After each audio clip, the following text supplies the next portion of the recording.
श्रीमद् भागवत महापुराण प्रथम खंड। हे नारायण, मेरे श्रोतागण की प्रवान की रक्षा करना। वक्रतुंड महाकाया सूर्यकोटि समप्रभा निर्विघ्नं कुरुदेव सर्वकार्येषु सर्वदा। गणपति भगवान की जय। ओम जयंती मंगला काली भद्रकाली कपालिनी दुर्गा क्षमा शिवा दात्री स्वाहा स्वदा नमस्ते। माँ पार्वती की जय हो। कथा का पाठ 193।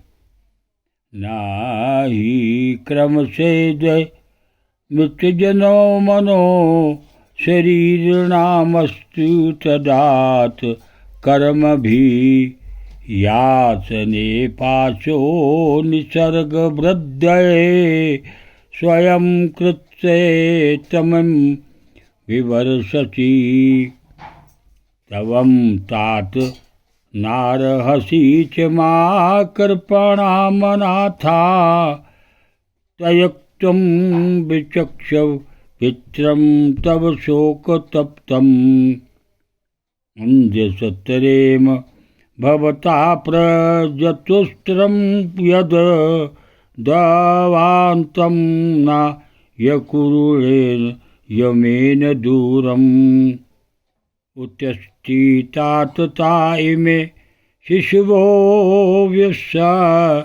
सत्वामर्ति नृपन्दनं समीहृतम्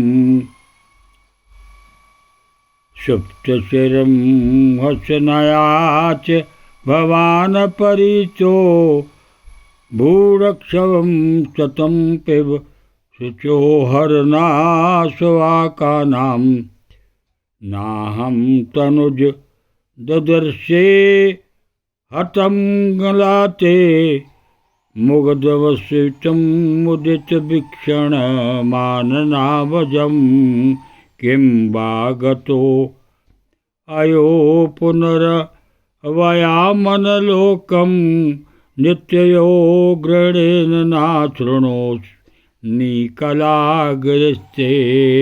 श्रीशुकोवाच विलपन्तयामृतं पुत्रमिति चित्तविलापने चित्रकेतुवृषं तप्तो मुक्तकण्ठो रुरोधः तयोर्विलपतो सर्वे दम्पत्यो शतधनुव्रता अरुरुधु समनरातार सर्वमासीद चेतनम।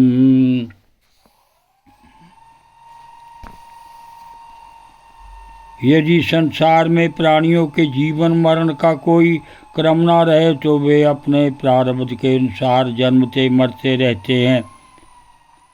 रहेंगे। फिर तेरी आवश्यकता ही क्या है?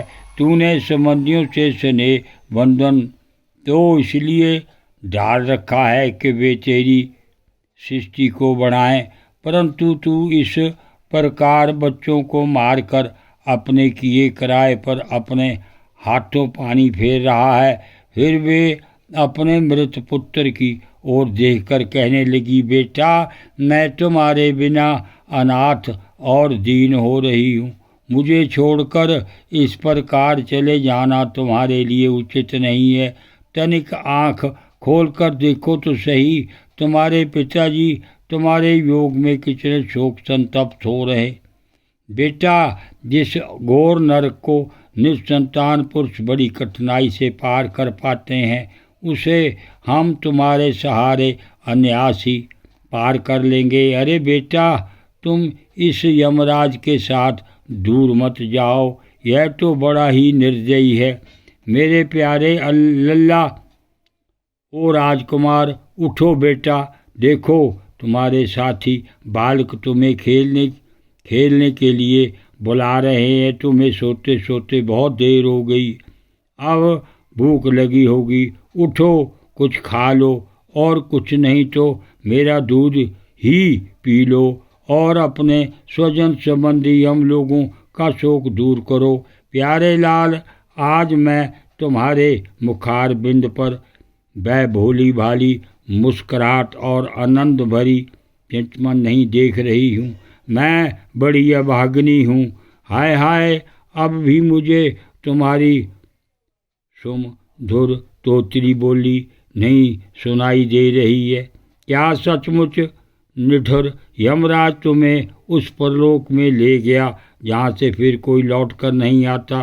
फिर सुखदेव जी कहते हैं, परीक्षित, जब सम्राट चित्रकेतु ने देखा कि मेरी रानी अपने मृत पुत्र के लिए इस प्रकार भांति भांति से विलाप कर रही है, तब वे शोक से अत्यंत संतप्त हो फूट फूट कर रोने लगे।